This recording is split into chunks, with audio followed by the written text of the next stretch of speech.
Well, it's the most wonderful time of the year. Yes, the festive season. It's here. You might love it, but your wallet probably doesn't. And goodness knows the cost of living pressures aren't making things any easier this year. So how can you keep your spending under control? That's today on Money and a Good Life.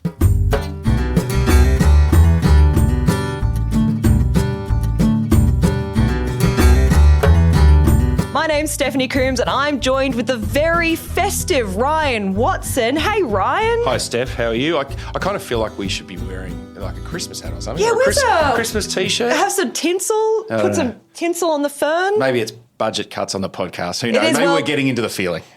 And what are we if not responsible with money? Exactly. So we're not going over the top if we don't need to go to the top. Exactly right. And festive season in here. Now, I'm someone who goes a little bit all out for Christmas. Are you a big festive person or are you a bit of a Scrooge? No, I fall more into the side of being a festive person. Obviously, great time of the year. Find a lot of joy looking at it through the kids' eyes as well. So daughter as well as nieces and nephews as well. We do have a family tradition where we go and buy some silly Christmas decorations each year and we just add to that. We like to be like the Griswolds a little bit in the front yard. So we add a reindeer or some lights each year. So that's a bit of fun. But of course, we are financially responsible in terms of how we do that too. Okay, well, surprise, surprise, I'm not. So the way that my family does it, my father and my sister and I, we do all our Christmas shopping on Christmas Eve. And people look at me with such abject disgust when I say this because they're like, why would you do that to yourselves? It's so fun. Okay. But because, everyone's in good spirits, but also the time pressure is enormous. Yeah, okay. So like in the first couple of hours, you're wondering, you're picking things up. You're like, I wonder, would my mother like this or is this something my brother Jeremy would enjoy? But when it comes to 4 o'clock, you're just indiscriminately grabbing things off shelves and just shoving them in bags because you're running out of time and you haven't got tomorrow. See, Steph, I'm feeling anxious for you. My cortisol would be through the roof if that was happening. Is. And not to mention, I can't deal with a shopping centre on a normal day, let alone. No, it's like when it gets towards the end, that's when stuff starts to go down. There's a glint in your eye. It's you so genuinely fun. enjoy this. I love it. And I've been doing it. I can't remember when we started it or why we started it, but it is just the Christmas tradition. But it does mean that like a few people get good presents. Yeah. But a lot of my family gets bad presents. The words that are coming to reckless abandon. It is very much so. So when we're talking about like, how do we manage spending? You should probably plan and make a budget. That's not how I do it. So, but I don't feel like I am held up as the example of how to live on this show. So how do you avoid unnecessary spending? Yeah, so the key element is I do not overplan, but I plan, Steph, in terms of who I need to buy for, what I'll buy for them, and I also set that B word, the budget around that as well. Try to be realistic around that budget, and we'll only spend money that's mine. Don't spend money on credit. They're the simple rules. So I wouldn't say that I save throughout the year or have a separate bank account around it. We say it a lot on this podcast, I think, Steph, without judgment, but just try and play it smart. I think the credit is important, actually. I really think because it's a short amount of fun, really, if you're in the sort of the festive season, but you don't want to be burdened with that. No, and we know that spending on a credit card, people psychologically will spend a lot more because there's not the associated pain with having to earn that money. So that delayed piece around having to pay it back, we know, we've tested that. So people will spend more when they spend it on credit as opposed to having to spend it on from, say, their everyday account or their discretionary account. Yeah, so just try to avoid that if you can, because when you're caught up in the emotion of it too, because there's a lot of emotion around. It's family, it's kids, it's things that they want, that they think they need, that they might not necessarily need. And then you want to give everyone the best, but that's not helping anyone in the long term. It's not. And, I'm going to take us off on a little tangent here, Steph. I've got an idea for the Coombs family. I think that you guys should probably do your Christmas shopping on Boxing Day. Just an extra 36 hours and it'll be half price. No, because there's no time pressure there. That's the problem. No, it's the time pressure that makes the... Okay. But I will honestly say that this is actually the recipe for bad panic decisions and the budget. I always go into that day with the budget. Mm-hmm. But if it's 30 minutes to store clothes, you've got you will just buy stuff. There's an element of store clothes and potentially buying yourself out of trouble. Yeah. Yeah, Oh, okay. I choose buy myself out of trouble constantly. I love the honesty. I love the honesty on this podcast. This is just, and I'm 36 years old, and I think we've been doing this definitely for like at least 30 years. So we're not getting out of it. It's an interesting tradition. Every family's got theirs. It's just, like I said, not the car park and the people. Sydney Crush. It's incredible. Yeah. It's such a full-on thing. And we used to, there was another element. We used to go to like this terrible Pizza Hut, which was and go to the Pizza Hut buffet, but they closed that probably because of terrible food violations. So yeah, it was just, it's funny how when you're in the festive season, you do end up doing weird traditions and stuff, and you don't really know how they started, but you can't deviate from them once you've begun. And to your point, it's genuinely a great time of year. We understand that it's hard for some people who've maybe lost family members throughout the year, or they don't have their family close to them, things like that. But for the most part, it's a pretty cool time of year. Buzz and the trees are going up and the ornaments, and it's starting to feel good. One of the things that you don't always necessarily take into consideration when you're budgeting is like, family Christmas, yes, Christmas lunch, all that sort of stuff. But the things that actually I find really lean on the budget are your after work drinks and your Christmas parties. And even if you're not out there buying drinks, it's the cabs there and back. Yeah. Have you found that too? Yeah, absolutely. On the weekend we were out, it wasn't a Christmas function, but we were at a concert here in Melbourne, and the surcharge on the Ubers was phenomenal. Obviously, to budget for family, to budget for Christmas, but maybe also create a separate budget as well for like how much you're going to spend out on social events. And I find personally that might be kind of liberating.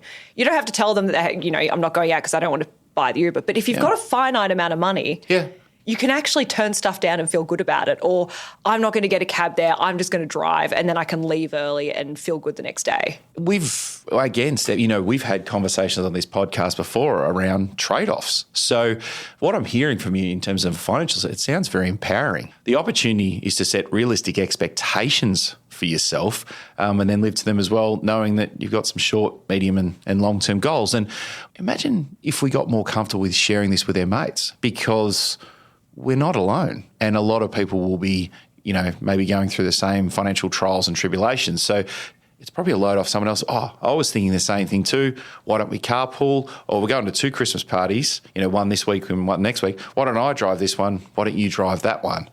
It's interesting when we start these money conversations. When you're doing Christmas and you're doing the presents thing, I obviously, like I said, kind of because we think it's funny and also just because it's absurd. We're all out, we're all buying one present for every person in the family. Kris Kringle, I don't mind as an idea though, just to bring the expenses down. Kris Kringle's a great idea. Over multiple generations, our family has got bigger. Then as people get married in the family, and there's obviously 2 sides. The Christmas present list can get quite long. So it makes sense. And at the end of the day, Christmas is all about the kids. So what we practically do in our family is I don't even know, my aunties do it, but we all get given one adult with which to buy a present. The kids all get way too many presents, and everyone's happy. Yeah, right. Because you do get to the point where you don't actually really need that much stuff.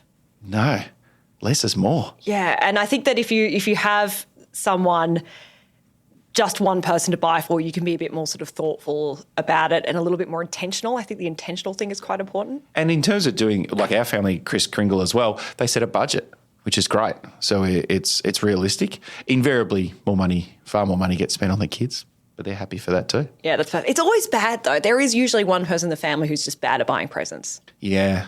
There and really is. If you get that person, then you're like, oh. Yeah. Something I haven't shared with a lot of people, Steph, I hate the self-consciousness of opening presents in front of everyone. Really? Yeah, because I got told even yesterday, it was my birthday recently, I got told by a family member that I'm hard to buy presents for, and that's been a theme over my life. So I don't know, I'm just very self-conscious when I open it and everyone's looking at it and they're like, what face should I give? Am I really excited? Yeah, are you happy enough about it? Yeah. What's the best present you ever got?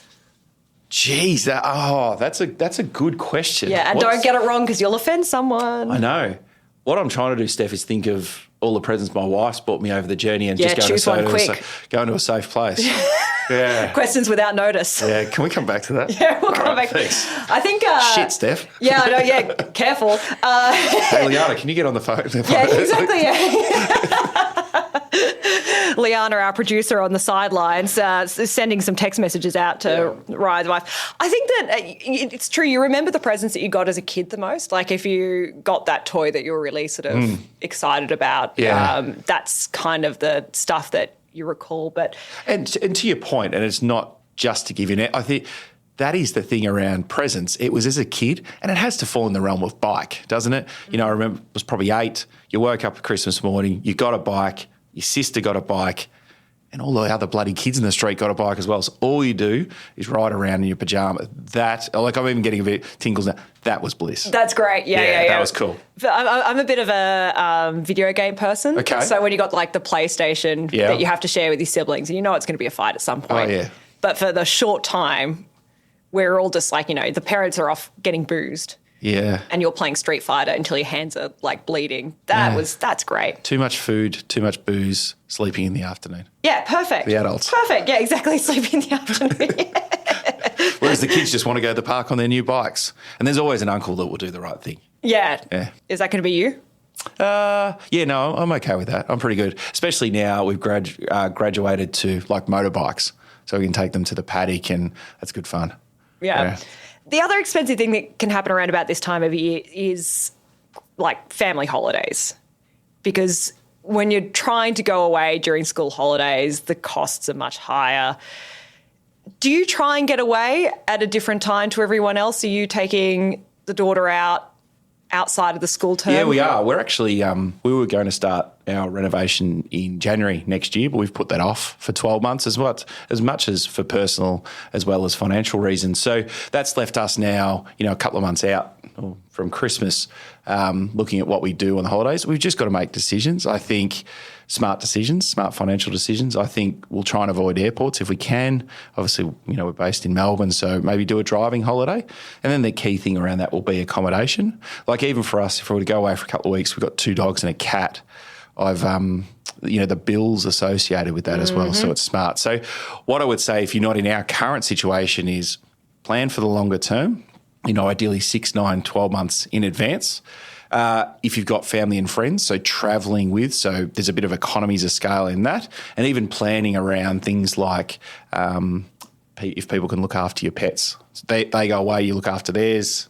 You go away, they can look after yours as well. It's really smart. So, and in terms of travelling somewhat off-peak, you know, we're looking to go overseas next year. So we're going to avoid that mid-year crush and look to go somewhere around September as well. Seems to be far more reasonable as well. So again, a bit of give and take, some more conscious financial, and there's got to be slight amount of personal sacrifice as well. It can't be all here and now. Absolutely. And I think that if you have to stay at home because it's just too expensive, cost of living pressures and whatnot, you've got a fair few fun free stuff. You do. And I'm a big fan. We did this last year, Steph. We stayed in Melbourne over Christmas and New Year.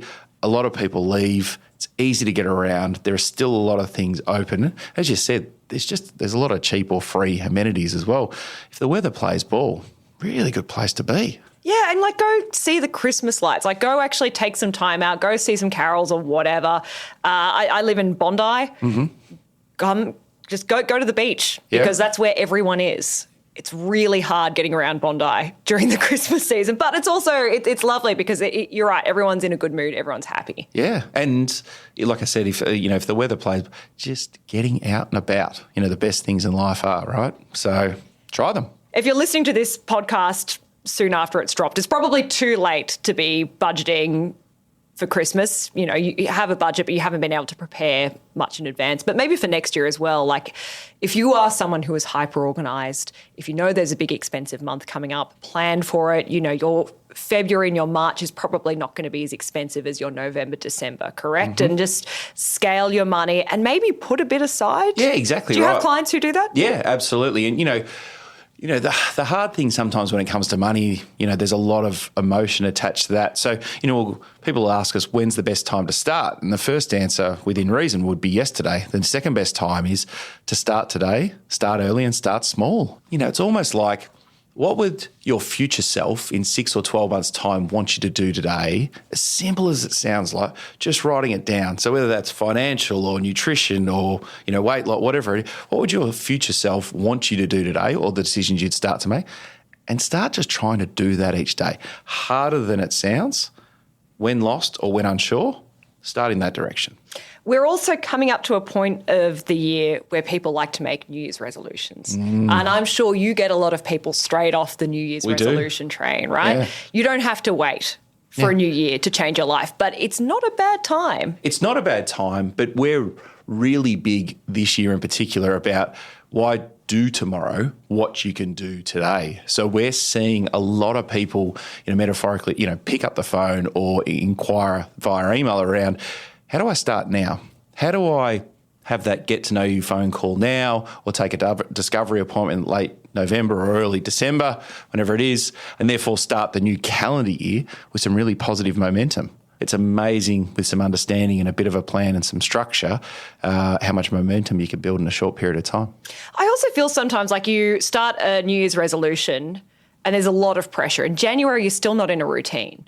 You're not in a routine. I don't think Australia really comes back to work properly until after Australia Day. Yeah, and that coincides with the school year. So you might get back from holiday early, mid-Jan, whatever you've done, and then you've got the school uniforms fit, school books, kids getting back into school, then you've got to get them back into a sleep routine, things like that. You might exhale in February, and then you've got Easter a couple of months off. So there is genuinely no better time than now. And if you do end up with a New Year's resolution that gets dropped in 3 weeks' time, that doesn't mean it's over for the year. No. That doesn't mean you have to wait till 2026, okay? So, cut yourself a bit. It's nice to go into a new year with a bit of motivation and a little bit of momentum, but also you're not your usual self, I think, until about February. So, sure, spend some time to sort of reassess and come up with your goals, but also don't make it too hard for yourself, and don't get discouraged if you're not necessarily where you want to be in 3 weeks' time. Exactly. And with any, resolution, New Year's, financial or otherwise, start small. Start with things that you actually very confident you can achieve. Doesn't matter what it is, start small, then you'll start to build your confidence around it. It's amazing what you can achieve.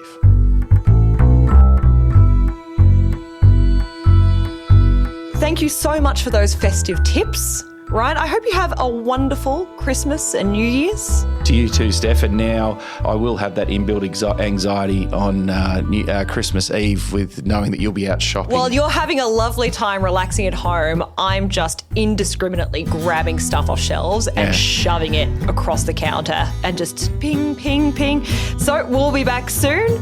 Make sure you subscribe so you never miss an episode. Thanks, Steph.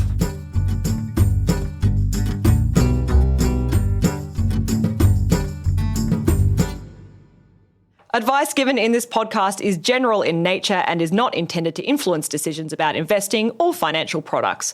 Our listeners should always seek their own professional advice that considers their own personal circumstances before making any financial decisions.